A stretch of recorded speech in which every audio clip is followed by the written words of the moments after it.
Aleluia. Glória a Deus.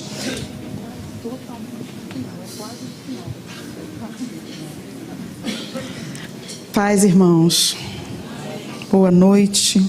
Boa noite aos nossos convidados. Tem convidado hoje aqui? Eu não sei se foram apresentados. Foram? Acho que não, né? Tem alguém nos visitando hoje? Seja bem-vindo, em nome de Jesus. Tem mais alguém?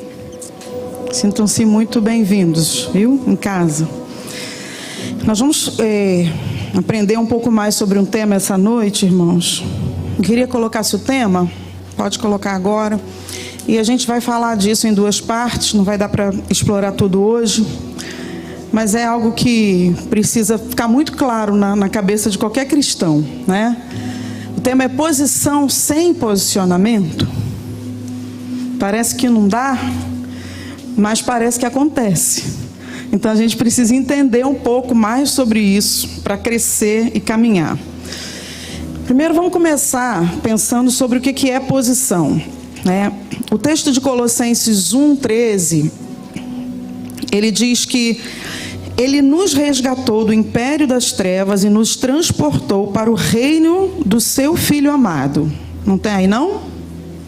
Eu vou lendo, tá? Para a gente não perder. Então, vocês conhecem o texto. Quem não está lendo ali, ouve o que eu estou falando. Bom. Pois ele nos resgatou do domínio das trevas e nos transportou para o reino do seu Filho amado. Então, houve uma mudança de posição.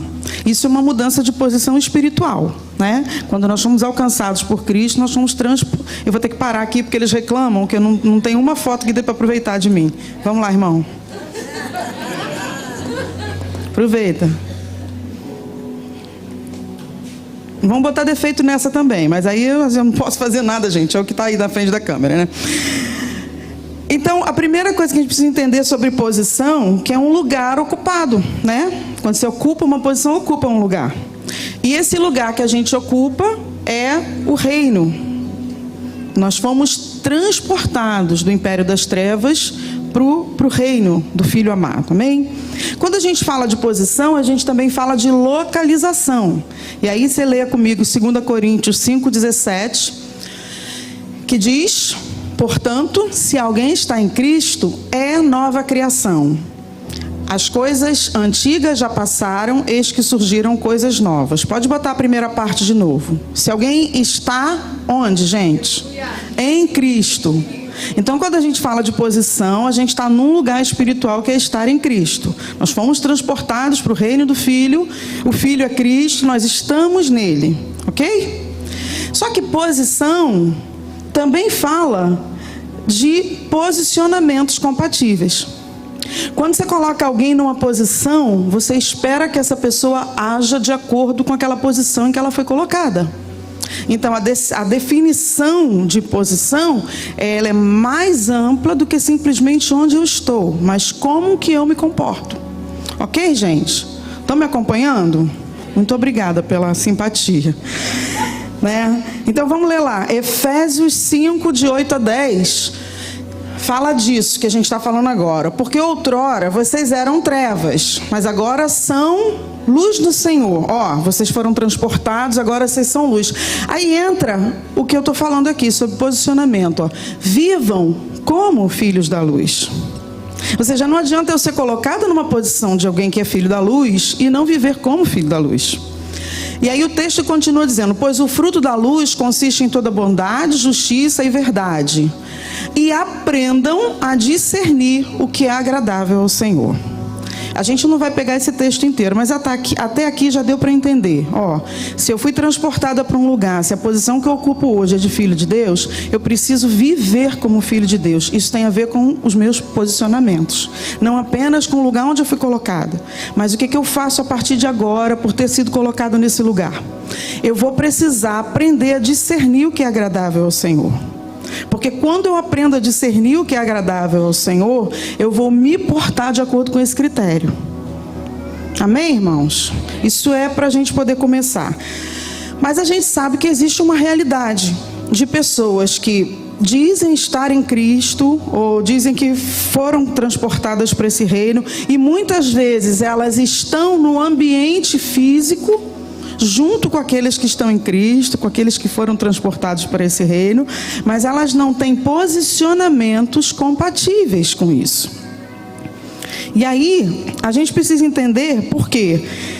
Porque quando a gente vem para o reino de Deus, essa posição mais ampla, que é de filho de Deus, ela traz implicações de posições mais específicas. Eu vou aprendendo a discernir e agradar a Deus nas diversas posições que eu ocupo. Todo mundo aqui ocupa diversas posições. Em relação aos seus pais, você é filho, você está numa posição. Em relação aos seus filhos, você é pai ou mãe. Em relação aos seus patrões, você é um funcionário. Em relação aos seus funcionários, você é um patrão. Em relação aos seus líderes, você é um liderado. Em relação aos seus liderados, você é um líder. Ou seja, você ocupa posições. E não existe a possibilidade da gente estar em Cristo e exercer cada uma dessas posições sem olhar para os parâmetros da palavra de Deus e ainda dizer que a gente está em Cristo. Então, é preciso que a gente entenda que é uma localização. Eu fui trazida, eu não vim para cá sozinha, tá? Foi pela graça. Nós não conseguimos viver o evangelho na nossa força, é por causa do poder de Deus em nós. Mas existe uma parte que é nossa, que é de posicionamento. Para entrar, para vir para essa posição, não foi a nossa força, nunca foi. Não tem como a gente fazer isso. Foi por causa do sangue de Jesus, por causa do sacrifício dele. Foi ele que conquistou essa posição para nós. Foi ele que nos fez assentar nos lugares celestiais. É nele que nós assentamos, por causa dele. Só que quando nós chegamos nessa posição e começamos a aprender o que é agradável a ele, nós precisamos começar a nos posicionar de acordo com essa posição em que a gente está. E é quando a gente lê a Bíblia para aprender qualquer coisa, a gente não aprende apenas pelo que a gente lê, que a Bíblia diz para fazer, mas também quando a gente vê e observa a maneira como Deus age, né? E eu queria que você visse comigo um pouco, porque a gente não tem condição de ver todos os exemplos. Quando você começa a ver como Deus vai agindo com as pessoas, você começa a ver, tem uma maneira de Deus agir. Além daquilo que ele ensina, quando ele fala, ele ensina também pela maneira como ele age. E eu queria que você visse comigo um pouquinho hoje, né? A gente vai continuar depois, e mesmo assim não vai dar para explorar tudo. Mas algumas pessoas que foram colocadas em determinadas posições, para as quais Deus tinha um projeto, eram pessoas que tinham sido chamadas por Deus de maneira genuína para estar naquelas posições. E a gente vai ver como que foi que o posicionamento dessas pessoas pôde cooperar ou não para que o projeto de Deus acontecesse. E aí vamos começar pensando nas pessoas que comprometeram a posição por causa de posicionamentos equivocados. Eu não vou contar a história toda, e nenhuma desses personagens aqui vai dar para a gente contar a história toda, senão não dá, tá? O tempo não permite. Mas vamos começar falando de Saul. De maneira muito resumida, não vou falar de todos os acontecimentos, né, que levaram Deus a começar a olhar, a ver que Saul estava fugindo um pouquinho dos parâmetros dele. Eu queria contar só um pedacinho, tá? Que vem antes do texto que a gente vai ler. Saul tinha recebido uma ordem de Samuel para que ele esperasse para sacrificar antes de ir para o campo de batalha. Samuel começou a demorar, e aí Saul começou a ver os homens dele se dispersando, e ele resolveu fazer o sacrifício ele mesmo. Só que ele era rei. Ele não estava numa posição que permitisse tomar aquele posicionamento. E ele sabia que aquilo não era para ele fazer, mas ele fez.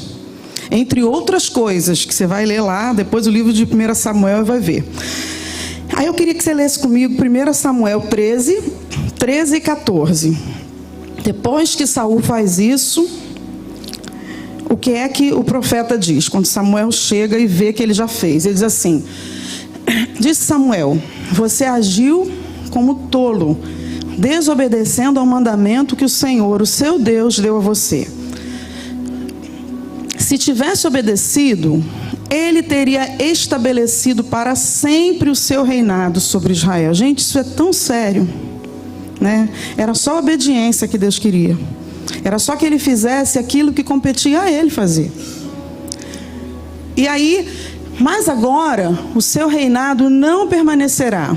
o Senhor procurou um homem segundo o seu coração e o designou líder de seu povo, pois você não obedeceu ao mandamento do Senhor. Quando você for ler o livro lá de 1 Samuel, você vai ver que isso não foi a única questão, tá? Teve um acúmulo de situações. Essa aqui foi quando Deus disse, tinha uma promessa. E eu queria que você visse depois, quando você for reler, porque lá no capítulo 9, Deus tinha dito sobre Saul, ele governará o meu povo, e no capítulo 10, o Senhor o tem ungido como líder da herança dele. Então, o problema não estava nos planos de Deus. Deus tinha planos de continuar mantendo Saul. Acontece que Saul começou a ter alguns posicionamentos contrários à palavra. E aí o mesmo Deus que disse, vou estabelecer como rei, ele disse, você poderia ter mantido ter ficado nessa posição. Mas por causa dos seus posicionamentos, você vai ser retirado dessa posição. E por que a gente precisa entender isso, gente? Porque tem gente acreditando numa história infantil que contam aí fora, que Deus vai cumprir os planos dele na minha vida, custe o que custar. Eu não vejo isso na história de ninguém na Bíblia. Eu não vejo isso na história de ninguém. Eu vejo Deus olhando para o posicionamento, se a pessoa corresponde, ele promove, se não corresponde, ele retira. Ele pode até restaurar, levantar de novo, porque Deus é um Deus de segunda chance. Mas quando precisa de correção, ele retira.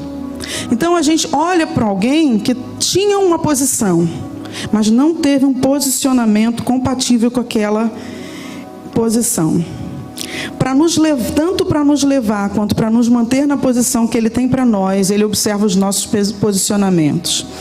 Há pessoas que anseiam por posições de autoridade formal. A gente está falando de todo tipo de posição, tá? Eu falei aqui de pai, de mãe, de funcionário, de patrão, mas existem autoridades formais, né, em termos ministeriais também. Há pessoas que anseiam por posições de autoridade formal, mas não têm posicionamentos compatíveis. E aí não serão colocadas por Deus. Podem até ser colocadas por homens. Há outras que já foram colocadas em posição de autoridade formal, mas que não mantêm. Por quê? Porque muitas vezes começam bem, mas depois começam a ter posicionamentos que desagradam a Deus. E a gente precisa entender que no reino de Deus, irmãos, eu não faço planos assim, quando eu for alguma coisa, aí eu vou ter um posicionamento compatível. Não funciona desse jeito. Eu começo a ter posicionamentos compatíveis com a posição em que eu estou. E eu não estou falando só de líder, porque crescimento, líder com título que eu estou dizendo. Porque crescimento na vida de uma pessoa não necessariamente vem acompanhado com um título. Em alguns casos vem, em outros não. Crescimento fala de maturidade, de alcançar outros níveis em Deus, de receber mais unção. Só que eu vou recebendo mais à medida que eu correspondo naquilo que eu estou hoje. Não é o que eu quero ser daqui a algum tempo. A gente precisa entender, por exemplo, eu vou colocar um exemplo aqui, né? Você está na posição de filho, como servo de Deus. Gente, o que um servo faz? Ele serve. E servir é o quê? Fazer serviço.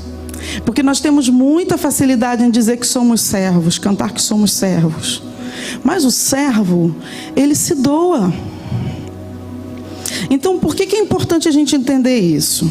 Se eu tenho, como servo, uma postura de que eu faço o que não me incomodar, o que não exigir sacrifício. Hoje o pastor Jesus falou sobre renúncia, né? O que eu não tiver que renunciar, o que não ficar muito cansativo para mim. Se eu quero fazer isso, eu não posso nutrir expectativas de que Deus vai me usar num nível mais alto.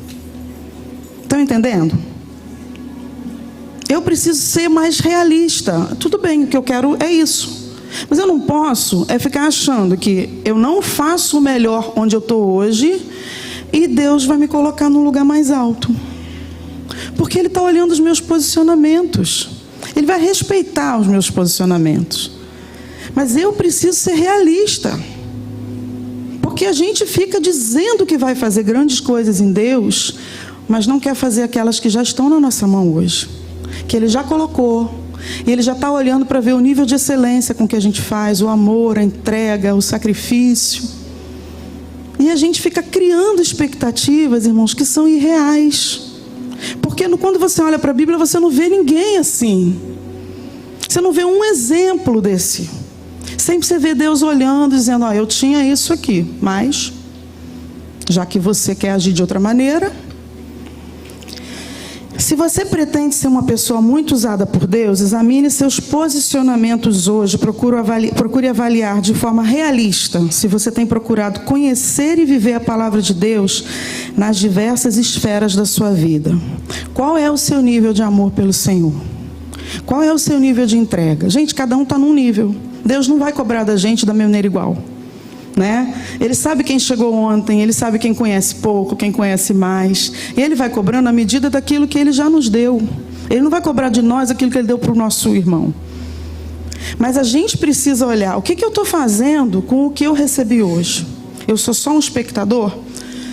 Ou eu tenho posicionamento de servo? Como é que há uma outra maneira de você pensar nisso? Como é que você se relaciona com as pessoas? Você tem dificuldade de relacionamento? Precisa olhar. Porque quem tem dificuldade de relacionamento, normalmente, não é uma regra, tá? Porque existem pessoas que são tímidas. Mas, em geral, são pessoas que têm problemas na alma. E se eu olho para a minha alma com problema, e eu passo por cima, eu finjo, eu não cuido disso, eu é que estou impedindo o crescimento. Porque eu não tenho o posicionamento de me olhar e dizer, eu preciso de ajuda, eu preciso de cura. Porque uma pessoa com a alma doente, gente, essa alma vai governar. E Deus não pode usar alguém que é governado pela alma. Ele precisa usar quem é governado pelo Espírito. Porque é o Espírito dele que tem comunhão com o nosso Espírito. Uma alma doente governa a vida de uma pessoa. Pode ser crente genuína, pode ter fé, pode ter dons, pode ser sincera. Mas não se transforma pela renovação da mente, não faz aquilo que a palavra diz. E aí não experimenta a boa, perfeita e agradável vontade de Deus. Por quê? Porque ignora que precisa ter um posicionamento, precisa olhar e em algum momento da vida, toda hora eu tenho um problema com alguém. É culpa de todo mundo? Todo mundo não me entende? Eu preciso olhar para mim e ter um posicionamento de quem não, Senhor. Eu preciso te entregar isso aqui, trata isso aqui, porque senão nós é que vamos impedindo, gente. A gente fala tanto de plano, de propósito de Deus, e Deus tem planos e propósitos como igreja, mas tem também de maneira individual para cada um de nós. Só que nós impedimos muitas vezes por causa dos nossos posicionamentos. No reino de Deus, eu me posiciono hoje, no nível que eu estou, obedecendo a palavra e servindo com o melhor de mim. E Ele me conserva onde eu estou e me coloca em posições mais altas. É assim que funciona. Não tem um plano, porque a Bíblia diz que quem não é fiel no pouco, não vai ser no muito. Se hoje Ele não nos encontra fiéis, fazendo aquilo que está na nossa mão, não adianta ter a ilusão de que Ele vai nos encontrar depois. Vamos ver um outro exemplo desse, irmãos. De alguém que ocupava uma posição e não teve posicionamentos compatíveis. Vamos ver o exemplo de Eli. Não dá para a gente ler tudo também, né? Mas para você lembrar, depois a Bíblia diz que os filhos do sacerdote Eli faziam alguma coisa que Deus abominava, né? De maneira muito resumida, eles tomavam parte das ofertas queimadas que não eram para eles, se deitavam com muitas mulheres, ou seja, estavam fazendo coisas que Deus não queria. Deus já tinha avisado Eli. E Eli ficou sabendo também através do povo, porque as pessoas começaram a falar o que os filhos dele estavam fazendo. E aí, agora a gente tem alguém vivendo duas posições, de sacerdote e de pai. Né? Tinha uma dupla responsabilidade sobre o sacerdote Eli, para tratar dessa questão. Mas a gente percebe que Eli falhou nas duas. Aí você diz assim, mas falhou porque os filhos se desviaram? Não. Você não vê Deus dizendo que repreendeu Eli porque os filhos se desviaram?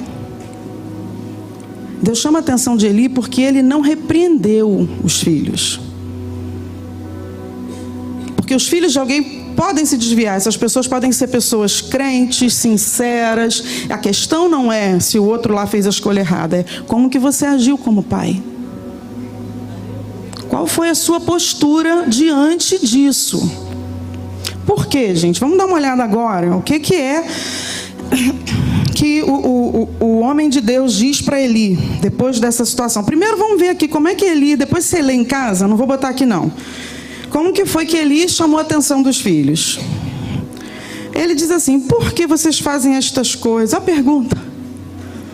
De todo o povo, ouça a respeito do mal que vocês fazem. Não, meus filhos, não é bom que escuto se espalhando entre o povo do Senhor. Acho que na cabeça dele ele achou que ele estava repreendendo. Né? Por que vocês estão fazendo isso? Gente, isso não é bom. Você acha que Deus olhou isso e achou que isso era repreensão? Não. Porque depois ele diz: você não repreendeu. E aí, vamos lá. Depois dessa conversa covarde que ele teve com os filhos, olha o que a gente ouve em 1 Samuel 2, 27 e 30. Olha o que ele vai dizer sobre a promessa que havia para essa família. Eu quero que você atente para isso. Havia uma promessa, gente. Vamos parar de achar que esse negócio é porque quem tem promessa de Deus vai morrer. Não, porque para cumprir a promessa tem que ter posicionamento. Não adianta ficar se gabando porque eu tenho a promessa, né? Então olha o que ele diz ali, ó. E veio o homem de Deus a Eli e lhe disse: assim diz o Senhor: acaso não me revelei claramente à família de seu pai, quando eles estavam no Egito sob o domínio de Faraó? Escolhi seu pai dentre todas as tribos de Israel para ser o meu sacerdote, subir ao meu altar, queimar incenso e usar um colete sacerdotal na minha presença. Também dei à família de seu pai todas as ofertas preparadas no fogo pelos israelitas. Por que vocês zombam de meu sacrifício e da oferta que determinei para a minha habitação? Ou seja, Deus está lembrando lá, ó. Olha o que eu fiz. Olha os meus planos nessa família. Olha aonde eu trouxe vocês. Porque você honra seus filhos mais do que a mim, deixando-os engordar. É uma pergunta. Por que você honra os seus filhos mais do que a mim, deixando-os engordar com as melhores partes de todas as ofertas feitas por Israel, meu povo? Portanto, o Senhor Deus de Israel declara. Aí ele diz, ó o que eu prometi. Eu prometi a sua família e a linhagem de seu pai, que ministrariam diante de mim para sempre. Havia uma promessa de que eles sempre se manteriam ali. Mas agora, o Senhor declara: longe de mim tal coisa. Honrarei aqueles que me honram, mas aqueles que me desprezam serão tratados com desprezo. Irmãos, eu não consigo ler isso e ouvir esse evangelho bonitinho que estão dizendo aí, que Deus, não interessa como você está, Ele vai cumprir, Ele tem planos, você é o melhor, você é a cereja do bolo. Não, querido, quando eu vou para a Bíblia, eu não vejo isso não. Eu vejo um Deus que trabalha por nós, sim, que se entregou, que é um Deus de amor, que, sabe, nos perdoa, mas que espera posicionamentos. Fez todo o trabalho que estava na mão dele. Ele nos colocou na posição. A gente não chegaria aqui sozinho, não. Mas depois que Ele nos coloca na posição, Ele nos dá unção, força e poder para nos posicionarmos de acordo com aquilo que Ele quer e nos deu a palavra. Então, quando você vê um diálogo como esse, você vê... Aí fica assim, como é que a gente explica isso, né? Para o cara que diz que não, Deus vai cumprir porque Ele tem promessa. Ele tinha promessa e falou, eu tinha falado isso. Mas agora acabou. Por quê? Por causa de posicionamentos equivocados. Havia uma promessa para a família. E o homem de Deus lembra a Eli que havia uma promessa, e Eli estava ocupando essa posição nessa promessa, mas agora cessaria porque ele não repreendeu os filhos. É interessante, na verdade ele está mais preocupado com o relacionamento dele com esse filho do que com o relacionamento dele com Deus. Isso significa honrar mais o filho do que a Deus, porque honrar é atitude prática. Isso não tem nada a ver, irmãos, com não quero mais saber do meu filho. Não. Você pode continuar amando seu filho, orando por ele, mas deixando muito claro que você não concorda com esse posicionamento dele, porque isso contraria a palavra de Deus. Sabe por quê? Porque quando você age assim, Deus vai cobrar só do seu filho. Se você fez sua parte como pai, você deixou muito claro o que você achava, Ele vai responder diante de Deus. Agora, quando você tenta maquiar, mas não é, eu estou entendendo o momento dele. Querido, existem coisas que estavam prometidas para Deus fazer através dessa família e que não serão, porque não tem posicionamento firme de pai e de mãe. E a gente não consegue separar a pessoa do pecado, porque se você olha ali, ele podia ter afastado os filhos dele daquela função. Não podia? podia ter repreendido e afastado, mas deixou fazendo ali, recebendo as ofertas diante do povo com toda a abominação que estavam fazendo. Isso é não entender o tamanho do que significava a função que Deus tinha colocado para ele gerenciar e onde ele tinha colocado, a posição em que ele estava. Nós teríamos muitos outros exemplos aqui, né? Mas não vai dar para falar. Agora eu queria mudar a perspectiva. Nós vimos 2 exemplos de pessoas que tinham uma posição e foram tiradas dessa posição porque não tiveram um posicionamento compatível. Agora eu queria ver com você 2 exemplos de pessoas que foram colocadas numa posição e tiveram um posicionamento que Deus esperava que elas tivessem. Vamos falar de Esther. Você conhece a história? Se não conhece, vai reler também, porque não dá tempo da gente ver, né? Mas a gente começa já no momento crucial em que Esther está diante de uma situação em que o povo pode morrer, e ela também, por causa da conspiração lá, toda de Amã, e o tio dela, Mardoqueu, traz a situação para ela. No primeiro momento, quando Mardoqueu traz, ela fala, porque Mardoqueu diz, você vai ter que ir lá interceder. Lembra que Esther estava ali, ninguém nem sabia que ela era judia, né? Você vai lá interceder pelo povo. Você sabe qual é a lei? Ela manda, foi estudo através de mensagem. Sabe qual é a lei? Se alguém se aproximar no pátio interno do rei sem ser chamado, pode morrer. Então eu corro o risco de morrer. E aí Mardoqueu dá uma resposta muito boa para ela. Vamos lá, Esther 4, 13 e 17. Que a gente fala muito de Esther, né? Mas quem estava por trás aí, quem influenciou esse posicionamento, ela foi muito corajosa. Mas esse homem, o tio dela, foi uma pessoa chave nessa situação. E aí ele manda dizer assim, mandou dizer-lhe, não pense que pelo fato de estar no palácio do rei... Pode continuar. Você será a única entre os judeus que escapará. Pois se você ficar calada nesta hora, socorro e livramento surgirão de outra parte para os judeus. Mas você e a família do seu pai morrerão. Aí ele faz uma pergunta, agora ele coloca uma coisa para ela pensar. Quem sabe se não foi para um momento como este que você chegou à posição de rainha? Aí olha o discernimento que esse homem tem. Olha o posicionamento que Deus está esperando que você tenha agora nessa posição que Ele te colocou. Quem sabe não foi só para isso que Ele fez isso tudo, te botou aí. Para que você tenha o posicionamento adequado. Porque ela podia estar na posição de rainha, mas se ela não agisse do jeito que Deus esperava, o livramento não viria. Ou como disse Mardoqueu, em fé ali Deus ia levantar outro. E aí, Esther foi convencida, né? Com esse argumento. Então ela responde. Então Esther mandou esta resposta a Mardoqueu. Vá reunir todos os judeus que estão em Suzã e jejuem em meu favor. Não comam nem bebam durante 3 dias e 3 noites. Eu e minhas criadas jejuaremos como vocês. Depois disso, irei ao rei, ainda que seja contra a lei. Se eu tiver que morrer, morrerei. Glória a Deus.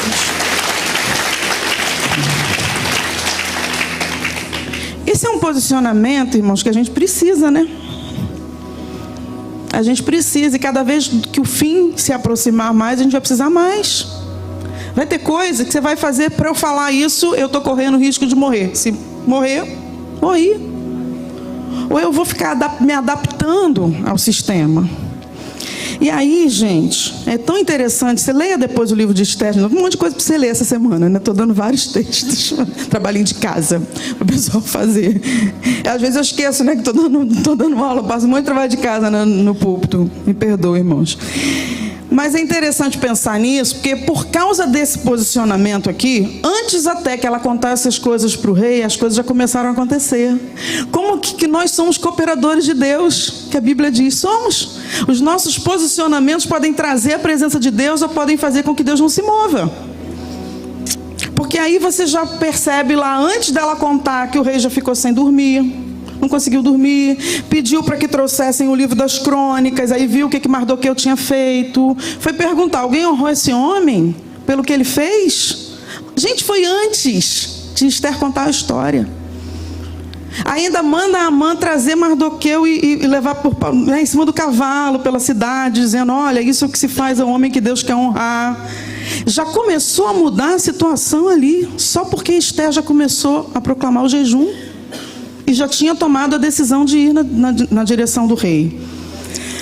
Aí vamos ver uma sucessão de reviravoltas que eu vou ler rapidinho para você não ter que abrir o texto. Esther é recebida pelo rei, ela traz à luz o plano de Amã, revela que é judia, intercede pelo seu povo. Amã enforcado na forca que ele tinha preparado para Mardoqueu. Mardoqueu foi promovido a administrador dos bens de Amã, e outro decreto foi editado pelo rei. Depois você leia o decreto, tá? Esther 8, de 11 a 17. Você pode ler a alegria que foi no meio do povo, porque o texto mostra que do jeito que o primeiro decreto tinha trazido choro em todas as cidades, quando veio o segundo decreto, houve festa, né? Que até hoje se faz. Houve festa e celebração por causa daquele livramento. E no decreto é interessante porque ele ainda coloca que os judeus vão ter o poder de se defender. Tá? Depois você leia com calma, porque não vai dar para a gente colocar tudo não.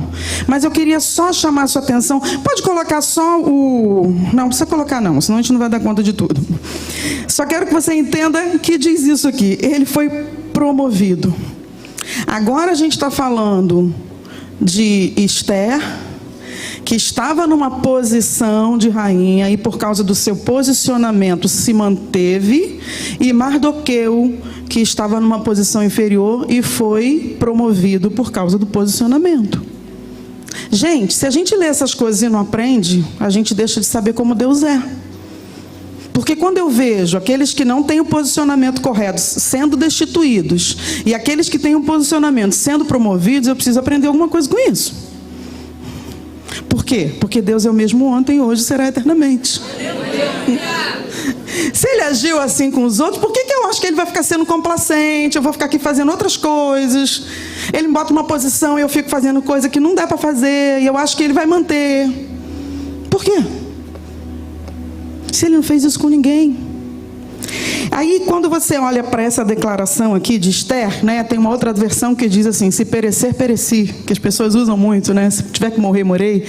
Eu lembro de um outro exemplo que a gente vai passar para falar de 3 homens que também estavam correndo o risco de morrer na fornalha: Sadraque, Mesaque e Abednego.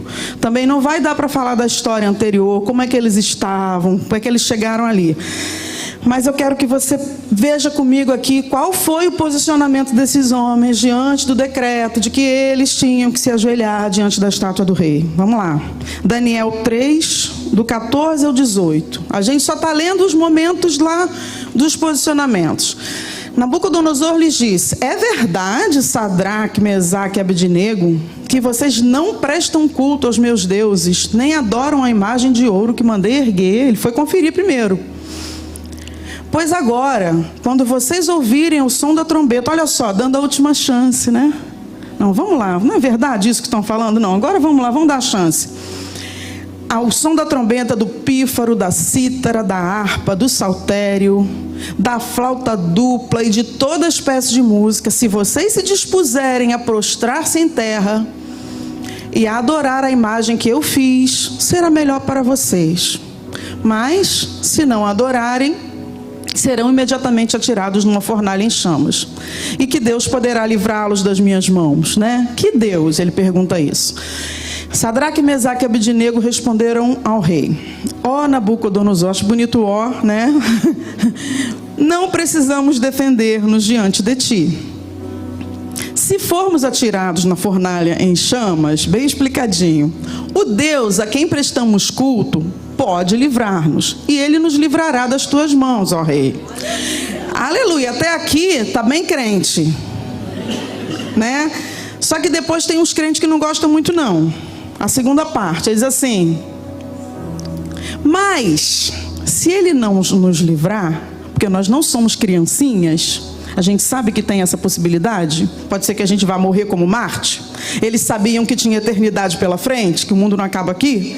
Se ele não nos livrar, saiba, ó rei, que não prestaremos culto aos teus deuses, nem adoraremos a imagem de ouro que mandaste erguer. Entendeu? Gente, isso aqui é posicionamento. É saber quem é Deus, saber quem é a palavra dele, saber o que ele espera de nós, saber o que ele espera, como ele espera que a gente haja diante das pressões que vão vir, que vão tentar fazer a gente agir contra a palavra. Então, quando você pega lá Esther, se tiver que morrer, morrerei, e se ele nos livrar, não vamos nos prestar, eu não vou negociar, porque eu sei, eu estou discernindo, volta lá para o texto anterior, o que é agradável ao Deus a quem eu sirvo. Não é agradável a Ele que eu me prostre diante dessa imagem. Então, não vou fazer isso. E aí, não vai dar para ler também, mas lê depois em casa, o resultado disso. Tá? Daniel 3, 19 a 30.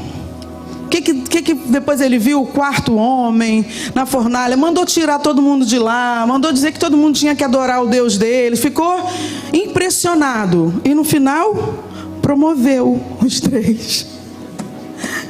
Que negócio interessante. A posição que eles tinham era uma. O posicionamento foi compatível com a posição e veio a promoção. Cara, vai lendo a Bíblia e vai vendo quantas vezes acontece isso. Por que a nossa cabeça fica achando que a promoção vai vir sem o posicionamento, irmãos? E é tão interessante porque Deus tem o cuidado de registrar, né? Eles foram promovidos. Ou seja, a posição passou a ser outra. Nós precisamos ter uma fé menos infantil, irmãos, e parar de acreditar que os planos de Deus vão se cumprir na nossa vida, independente dos nossos posicionamentos, das nossas escolhas, porque não vão. Deus sempre vai olhar para as nossas escolhas. Vamos olhar em Filipenses 2, de 5 a 11, que nem Jesus fugiu disso. Olha o que o texto diz, seja a atitude, a gente está falando de atitude é posicionamento, como é que eu faço as coisas. Seja a atitude de vocês a mesma de Cristo Jesus, que embora sendo Deus, não considerou oposição, não considerou que o ser igual a Deus era algo a que devia apegar-se. Mas esvaziou-se a si mesmo, teve a postura que Deus esperava que ele tivesse, vindo a ser servo, tornando-se semelhante aos homens, porque era o plano de Deus para ele. E sendo encontrado em forma humana, humilhou-se a si mesmo e foi obediente, assim como Deus esperava que todos os outros fossem, até a morte e morte de cruz. Aí, por isso, foi por isso, irmãos. Por isso, Deus o exaltou à mais alta posição e lhe deu o nome que está acima de todo nome. Aleluia!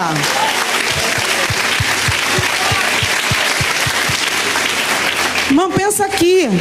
Nem Jesus fugiu à regra. Ele era Deus, mas ele não considerou essa posição. Ele não ficou achando, eu sou filho de Deus, eu posso fazer o que eu quiser. Não, ele veio cumprir a missão que Deus mandou. Continuou sendo fiel à palavra, se subjugou a si mesmo, se esvaziou, se humilhou. E por isso, Deus deu a ele, exaltou, promoção.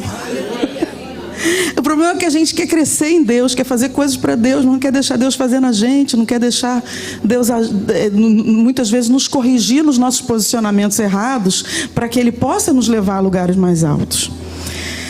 E aí existem, eu não vou poder ler tudo agora, né? Mas eu queria fechar essa primeira parte de hoje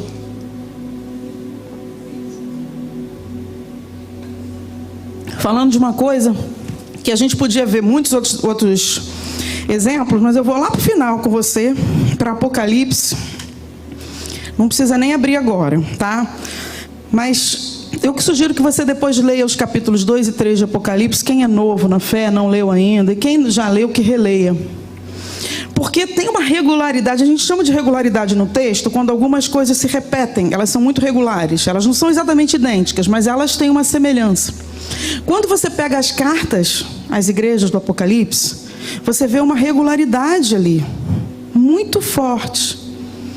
E aí a gente está indo, nós passeamos um pouquinho e estamos indo lá para o final. Cartas escritas para igrejas, isso é para crente, para gente que está na posição de filho.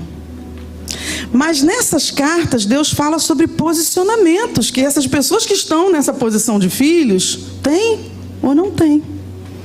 Então é importante que a gente leia, porque tem duas correntes principais que acreditam, de interpretação, que acreditam que as cartas, que cada uma daquelas igrejas representaria uma era da igreja, né? Então, problemas específicos da história da igreja.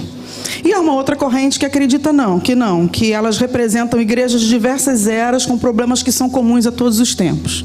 Não importa pra gente o que elas significam. Importa a forma como Deus trata com cada uma, porque é isso que vai dizer respeito a nós, né? Como a gente se coloca como igreja e lê qualquer uma daquelas ali, a gente entende alguns princípios. E quando você pode colocar a primeira, se quiser, no capítulo 2, mas a gente não vai ler as cartas porque não dá tempo aqui, tá? Porque eu vou repetir, eu tô me fixando hoje na questão do posicionamento. Mas elas começam mais ou menos assim, ó. Ao anjo da igreja em Éfeso, eram cartas escritas aos líderes, escreva: estas são as palavras daquele que tem as 7 estrelas em sua mão direita e anda com os 7 candelabros de ouro. Conheço as suas obras. Ele começa assim: querido, obra tem a ver com o que eu faço, tem a ver com posicionamento, tá? Então é como se Deus estivesse dizendo: eu sei como é que você está se posicionando, eu sei o que você anda fazendo, eu conheço. E aí ele começa, falando das coisas boas, o seu trabalho árduo, a sua perseverança. Sei que você não pode tolerar homens maus. Quase todas delas continuam assim: que você pôs à prova os que dizem ser apóstolos, mas não são, e descobriu que eles eram impostores. E aí, você tem perseverado em suportar sofrimentos por causa do meu nome, e não tem desfalecido. Pode colocar. Contra você, porém, tenho isto. Então, assim, quando você for ler as outras cartas, você vai ver. Deus começa dizendo: eu tenho visto os seus posicionamentos aqui, as coisas que você está fazendo que são boas. Mas aqui, tem umas coisas que você está fazendo que não são boas, não. Eu tenho isso aqui. Esse posicionamento que você tem aqui, ele não me agrada. Você vai olhar, se você olhar depois, as cartas começam com: conheço as tuas obras, e aí destaca o que é bom, com exceção da igreja de Laodiceia, que não recebe nenhum elogio. E por isso muita gente acredita que ela veio em último lugar, e ela representa realmente a igreja dos últimos tempos, em que o amor esfriou. É um argumento que se usa muito. As pessoas se perderam da palavra. Mas com exceção de Laodiceia, todas elas têm alguma coisa de boa. Tenho, porém, contra ti, apenas Esmirna e Filadélfia não possuem nada condenável. Você vai ler depois. Mas é regular nas outras que Deus chame a atenção de alguma coisa. Depois disso, gente, se vocês forem ler, a gente não vai ver agora, em todas elas tem uma recomendação da parte de Deus, uma repreensão e uma exortação para mudar o posicionamento. É um Deus que ama, né? Que consegue considerar as coisas boas que a gente está fazendo, mas que também olha para aquilo que não está bom e diz assim: arrepende aí. E depois de dizer arrepende, ele diz o que vai acontecer caso não haja mudança. E em alguns casos ele diz que vai retirar o castiçal. É a presença, irmãos. Aí talvez você diga assim: mas eu conheço alguns líderes que estão aí dirigindo igreja, estão fazendo um monte de coisa errada e estão lá liderando. Quem disse que estar na posição ou ter o título segura a unção de Deus? Quem disse que estar na posição fazendo o teu título segura a presença? Tem muita gente que Deus já retirou há muito tempo a presença. Muita igreja que já não é igreja há muito tempo, só tem nome. E está acreditando. Porque Deus já foi lá, já arrancou o castiçal. E aí, irmãos, eu vejo a mesma maneira de agir que eu vi nos textos anteriores, a mesma. Deus vem, fala. Quando ele está falando, por exemplo, com a igreja de Tiatira, é interessante porque ele fala individualmente e fala com o líder. Quando ele fala de Jezabel, né? Você tolera, ele fala para o líder: você tolera Jezabel. Eu já dei oportunidade para que ela se arrependa. Olha que coisa interessante. Ou seja, eu já tentei tratar com ela de maneira particular. Agora ela não quer se arrepender, você como líder vai ter que afastar, porque ela está influenciando outras pessoas. Aí tu fica assim: E aí depois, porque senão, a responsa: eu virei. Porque Deus zela pela igreja dele, irmãos. exortação, depois da advertência a mudar de posicionamento e exposição do que vai acontecer caso não haja mudança, há uma exortação a dar ouvidos ao que diz o Espírito. Todas elas terminam assim: quem tem ouvidos, ouça o que diz o Espírito. E aí, no final, tem sempre uma promessa. Interessante, né? A promessa vem depois do posicionamento. A promessa foi feita antes, mas o cumprimento da promessa vem depois de acertar as contas. Porque Deus quer arrumar a igreja dele. Ele vai buscar uma igreja restaurada, irmãos. Gente fraca assim com o pecado, que cai sim, mas que olha, se arrepende, que olha seus próprios posicionamentos, que revê e muda. E aí a gente vê a última promessa: aquele que vencer vai compartilhar o trono de Cristo. Oh, promoção! Caramba, irmão! De Gênesis a Apocalipse, você vê um Deus que tem prazer em promover e nos levar para outros níveis, né? Só que Ele quer nos corrigir no meio do caminho, porque Ele quer nos levar para um outro lugar. Inclusive na igreja de Laodiceia, ele fala, fica muito claro essa questão do posicionamento, que ele diz: eu sei que você não é frio nem quente, porque você é morno, eu estou a ponto de te vomitar. Muito triste.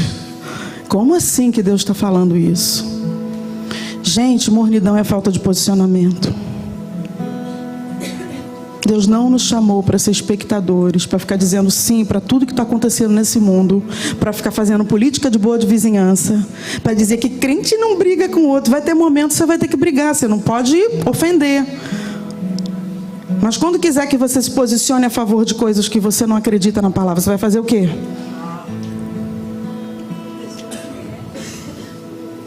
Não, deixa quieto, pastor. Irmãos, a gente está muito perto de viver isso aqui. Se morrer, morri. Se tiver crente que não entender isso aqui, não vai suportar o tempo do fim, não. Porque quem fizer amizade com o mundo, constitui-se amigo do mundo. E quem se constitui amigo do mundo, constitui-se inimigo de Deus. E Deus não vai vir buscar inimigo, Ele vai vir buscar sua noiva. Então, ou a gente entende o que é estar na posição de noiva, ou a gente vai sucumbir ao sistema desse mundo. De acordo com a palavra de Deus, há posicionamentos adequados para cada posição que ocupamos. Na posição de filho, ter posicionamento de honrar os pais vai trazer crescimento na vida, e não honrar vai fazer levar a Bíblia diz que aquele que amaldiçoa o pai e a mãe, a luz de sua vida se apagará em densas trevas. A pessoa não morre fisicamente, mas fica sem direção na vida. Ah, mas tem uma promessa. A promessa diz: honra a teu pai e tua mãe para que te vá bem. A promessa está condicionada a um posicionamento. Honra é uma questão de prática. Na posição de trabalhador, ter o posicionamento de fazer o seu trabalho da melhor forma possível vai trazer crescimento e mudança de nível. Isso é Bíblia. Ah, mas isso não é obra de Deus. Quem disse? A Bíblia diz assim: você já viu um homem diligente na sua obra? Ou seja, trabalha bem? Vai ser colocado entre aqueles de posição superior. Não ficará entre promoção. Pode até não ser uma promoção de nome, querido, mas você é visto, você é valorizado. Porque você faz da melhor maneira. Então tem gente esperando para fazer da melhor maneira quando estiver no cargo que quer. Não, faz onde você está hoje da melhor maneira. Porque Deus é fiel e Ele cumpre a palavra dEle. Na posição de líder na casa de Deus, ter posicionamentos maduros, balizados pela palavra, vão nos levar a níveis mais elevados. Não necessariamente a títulos, em alguns casos sim, mas não necessariamente. Mas vai haver mais unção de Deus, vai haver mais graça de Deus, à medida que nós nos comportamos de maneira digna da posição em que nós fomos colocados, irmão. Gente, isso é muito sério. Isso é muito sério. Se nós tivéssemos noção disso, nós não teríamos, por exemplo, um problema de fofoca na igreja. Porque a posição de filho já não nos permite isso com os nossos irmãos. Se formos líderes, então, acabou. Existem posicionamentos que não fazem mais parte da posição em que nós estamos. E se nós tomarmos sem querer, a gente precisa ter a hombridade de chegar lá: me desculpa, eu falei um negócio que eu não tinha que ter falado. Ou eu fiz um negócio que eu não tinha que ter feito. Porque isso não me cabe. Não é isso que Deus espera na posição que Ele me colocou. Como filhos, não, antes disso, quero falar de uma coisa desde o início, só para que você pense. O posicionamento que Deus espera de nós desde o início, eu fico pensando nisso, né? O que a Bíblia diz? Quem crer e for batizado será salvo. Já pensou nisso? Tem gente 10 anos na igreja dizendo que crê, mas não se batiza. Querido, o batismo é o teu posicionamento. Porque dizer que crê, todo mundo diz que crê. Mas quando você toma uma posição de se batizar, você está dizendo, eu tenho aliança. Alguém que está um tempo na igreja e não se batiza, ou não entendeu o que é o batismo, porque pode acontecer. Tem gente que tem medo, acha que tem que ter preparado um monte de coisa na cabeça. É o primeiro passo, mas a pessoa acha que é o ápice. Ou ela não entendeu, ou ela não se posicionou. Não se engane. Porque se fosse só crer, estava bom. Mas aí Jesus, desde o início da caminhada cristã, é quem crê e for batizado será salvo. Vou colocar alguma coisa que você tenha que fazer publicamente diante das pessoas para me confessar. E aí ele institui o batismo. O nosso posicionamento de perdoar, irmãos, nos mantém na posição de liberdade ou nos coloca numa posição de cativeiro. Se eu perdoo, eu continuo livre. Jesus me chamou para a liberdade, eu fico na posição. Se eu não perdoo, apesar dele ter conquistado a liberdade para mim, eu me coloco em cativeiro. Então, assim, são coisas que caminham juntos. E ele nos conhece, ele sabe em que posição nós estamos. Porque mesmo sendo todos filhos, cada um está numa fase de maturidade, né? E ele espera que os nossos posicionamentos sejam compatíveis com essa etapa em que cada um se encontra. Nós temos a natureza e o poder de Deus agindo em nós como filhos. Mas ele não vai se posicionar por nós. Entende? Ele nos dá o poder para que a gente possa ter os posicionamentos adequados. E ele deixa a palavra para que a gente saiba. E eu queria fechar esse hoje, né? Que a gente vai continuar depois falando sobre, às vezes, posicionamentos que são pontuais, que não tem a ver com a fase que a gente está vivendo, mas tem a ver com momentos que a gente vive. Todo mundo aqui já deve ter passado por dias difíceis, né? Em que você se sente, às vezes, desanimado, em que você se sente que não... sem força. Quando você conhece a palavra e entende o que está acontecendo com você, você tem também a opção, a possibilidade de ter um posicionamento de não aceitar aquela situação. E acontece, irmãos, com todo mundo. Comigo aconteceu há 2 semanas atrás, na última vigília que a gente tinha aqui na igreja. Eu estava com muita dor nas costas, mas muita. Não sei o que foi, se eu dormi de mau jeito. Uma dor nas costas. Eu não tinha dormido bem aquela semana inteira, muito sono. Fez frio, irmão, lembra quem estava aqui? Fez frio. Eu tinha motivos físicos todos para ficar em casa naquele dia. Cheguei a pensar, meu Deus, vai ser uma religiosidade para vigília hoje, né? A gente vai, o cérebro vai... O Senhor sabe, Ele não vai me condenar por isso. Só que eu queria. Mas eu não queria ficar me vitimizando, como tem gente que vem e fica... Mas para quê? Deus não vai receber isso não. Nem você recebe nada de Deus.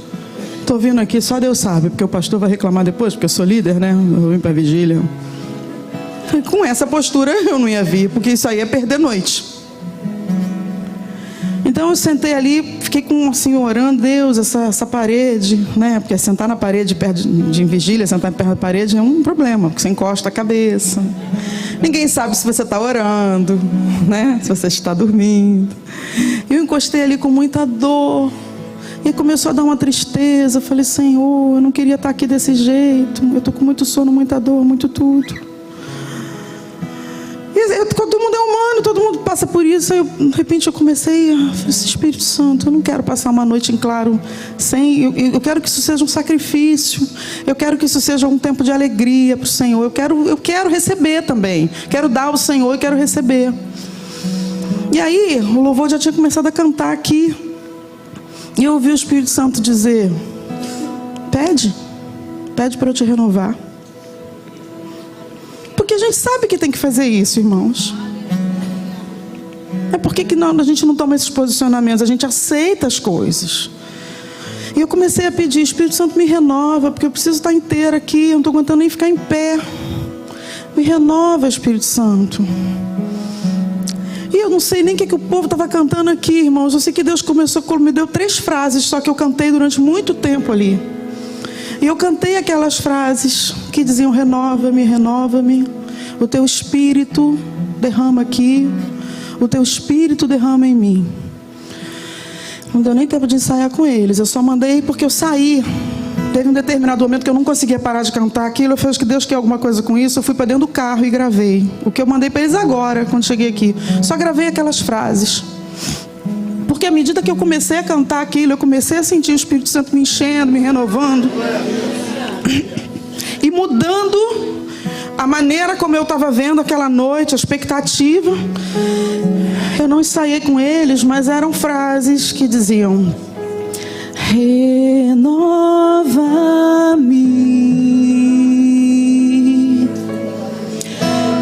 renova-me,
eu sei que quando eu terminei esse tempo, eu gravei, voltei a cantar aqui junto, porque eu estava cantando ali junto com o louvor, mas era outra coisa que eu estava cantando. Eu não tinha criado, eu entendi que foi algo que Deus me deu ali naquele momento. Mas aconteceu algo ali, porque eu fui instantaneamente renovada. E aí isso me fez pensar, irmãos, quantas vezes nós não tomamos posicionamentos assim, diante das crises, elas vão crescendo sobre a gente, elas vão tomando conta da gente, elas vão colocando a gente na cama, elas vão colocando a gente lá embaixo, quando Deus espera que a gente clame, que a gente se posicione. Existe poder, você igreja, tem poder na tua mão, você precisa usar. E quando é que Ele derrama? Quando a gente pede. E Ele gosta muito quando a gente pede, porque é uma oportunidade para Ele derramar. E eu queria propor a você, para a gente fechar, me perdoem que eu passei um pouco da hora, mas eu queria fechar agora com uma análise. Queria que você fizesse uma análise agora dos seus posicionamentos e que você fechasse seus olhos. Se você recebesse uma carta, como os cristãos receberam, as cartas do Apocalipse, eu queria que você pensasse aqui nos seus posicionamentos. Pense nas posições em que você se encontra hoje. De pai, de mãe, de filho, marido, esposa, líder, liderado, funcionário. Quais têm sido os seus posicionamentos? Com seus olhos fechados, se Deus começasse uma carta para você e dissesse assim: eu conheço as suas obras, eu sei quais são os seus posicionamentos. O que Deus poderia dizer de bom daquilo que você tem feito por Ele? Quais têm sido os seus bons posicionamentos? O que Ele podia dizer quando Ele fosse descrever as suas obras? Eu vejo como você se posiciona na sua casa, na sua faculdade, no seu trabalho. entre os seus parentes? O que ele podia dizer sobre os seus posicionamentos que têm agradado a Ele? E quando ele dissesse, eu tenho contra ti, porém, o que é que ele podia dizer? Que situações você sabe que você não tem tido um posicionamento que agrada a Deus? Ou algo que você deveria estar fazendo e não está, como filho, como mãe, como pai, como líder, como discípulo? Pense em posicionamentos que você precisa mudar. Ouça a repreensão que ele te daria a respeito disso. Se você já conhece a palavra dele, você sabe o que ele diria sobre esse posicionamento. Ouça a orientação que ele te dá sobre mudança de postura, sobre aquilo que ele espera que você faça. Nós vamos orar por isso agora. Pai, no nome de Jesus, nós queremos te agradar e te agradecer, Senhor. Por causa disso, Senhor, ouve a nossa oração. Naquilo em que nós não te agradamos ainda, Senhor, cada um aqui tem sido levado nessa noite a pensar nos seus posicionamentos diante do Senhor. Se existem pessoas aqui, Deus, que embora estando na posição de filhos, Senhor, Deus, não tem agido de maneira agradável ao Senhor, que o teu Espírito convença nessa noite, Senhor. Porque nós queremos viver os teus planos e os teus propósitos, mas nós entendemos que eles dependem dos nossos posicionamentos, Senhor. Por isso, no nome de Jesus, eu quero pedir que haja um revestimento da tua presença, Senhor. Haja uma renovação de mente nessa noite. Que o Senhor nos ajude a enxergar, a ver, Senhor Deus, quais são os posicionamentos que não te agradam, Senhor. E a mudar a nossa maneira de agir. Que o Senhor nos ajude a crescer, Deus, a mudar de nível nessa noite. Que o teu Espírito Santo venha sobre nós, Senhor. Nós estamos abertos para o fluir do teu Espírito, Senhor. Que essa seja uma semana de mudança de posicionamento, Senhor. Em nome de Jesus, que muitas escamas caiam, Senhor, que muita cegueira caia. No nome de Jesus, nós queremos te agradar, Senhor. Nós queremos fazer aquilo que a tua palavra diz, que nós lemos no início, discernir o que é agradável ao Senhor e aquilo que é compatível com a posição que o Senhor conquistou para nós. Em nome de Jesus, que haja crescimento, Deus, que pessoas sejam livres de amarras, Senhor, que haja decisões de mudança de posicionamento nessa noite, no poder do teu Espírito, Senhor, em nome de Jesus. Da mudança do nosso posicionamento depende o cumprimento das promessas de Deus para a nossa vida. E que nós possamos crescer no entendimento dessa realidade e cooperar de maneira mais ativa com o trabalhar do Espírito Santo em nós. Amém, queridos? Amém.